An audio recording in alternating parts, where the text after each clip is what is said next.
ಗುಜರಾತ್ನ ಅಹಮದಾಬಾದ್ನಲ್ಲಿ ವಿಮಾನ ಪತನಗೊಂಡಿದೆ. ಅಹಮದಾಬಾದ್ ಏರ್ಪೋರ್ಟ್ ಬಳಿ ಏಕಾಏಕಿ ವಿಮಾನ ಪತನಗೊಂಡ ಪರಿಣಾಮ ದಟ್ಟವಾದ ಹೊಗೆ ಕಾಣಿಸಿಕೊಂಡಿದೆ.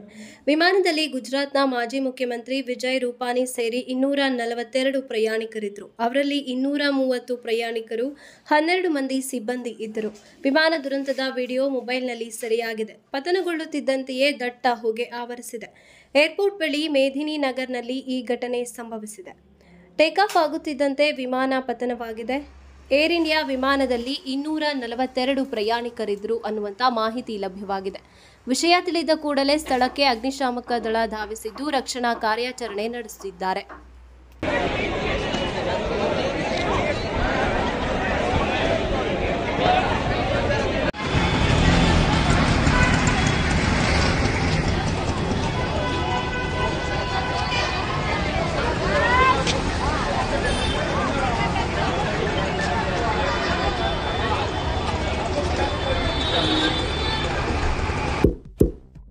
ಇಂತಹ ಇನ್ನಷ್ಟು ವಿಡಿಯೋಗಳಿಗಾಗಿ ಲೈಕ್ ಮಾಡಿ, ಫಾಲೋ ಮಾಡಿ, ಶೇರ್ ಮಾಡಿ.